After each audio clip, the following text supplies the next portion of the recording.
ભારતીય વાયુસેનાને 12 નવી સુખોઈ મળશે। જણાવી દઉં કે ₹13,500 કરોડની ડીલ પર હસ્તાક્ષર કરાયા। ભારતીય વાયુસેનાને 12 નવી સુખોઈ મળશે।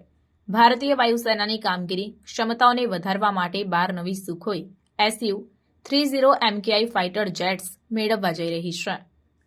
રક્ષા મંત્રાલયે હિન્દુસ્તાન એરોનોટિક્સ લિમિટેડ સાથે આ અદ્યતન વિમાનો મેળવવા માટે ₹13,500 કરોડની ડીલ પર હસ્તાક્ષર કર્યા। આ કરાર ભારતની રક્ષા તૈયારીને મજબૂત બનાવવા માટે મહત્વપૂર્ણ પગલું છે અને સરકારની આત્મનિર્ભર ભારત પહેલ સાથે સંકળાયેલ છે।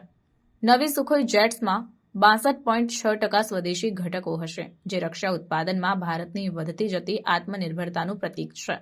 આ ઘટકો સ્થાનિક રક્ષા ઉદ્યોગ દ્વારા ઉત્પન્ન કરવામાં આવશે, જે સ્વદેશીકરણના પ્રયાસોને આગળ વધારશે। વિમાનો HALના નાસિક વિભાગમાં બનાવવામાં આવશે, જે IAF માટે ફાઇટર જેટ્સનું ઉત્પાદન કરવાની લાંબી ઇતિહાસ ધરાવે છે।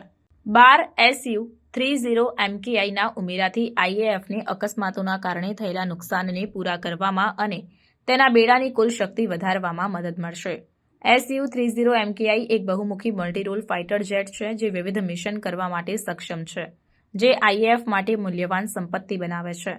રક્ષામંત્રી રાજનાથસિંહે આ ડીલના મહત્વને હાઇલાઇટ કરતા જણાવ્યું કે તે IAFની કામગીરીની તૈયારીને નોંધપાત્ર રીતે વધારશે અને રાષ્ટ્રની સુરક્ષામાં યોગદાન આપશે।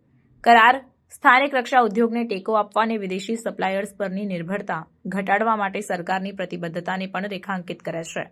આ પ્રાપ્તિ IAFના બેડાને આધુનિક બનાવવા અને તે ઉદ્ભવતી સુરક્ષા પડકારોને પહોંચી વળવા સક્ષમ રહે તે સુનિશ્ચિત કરવા માટેની વ્યાપક વ્યૂહરચનાનો ભાગ છે। નવી સુખોઈ જેટ્સ આગામી કેટલાક વર્ષોમાં પહોંચાડવામાં આવશે।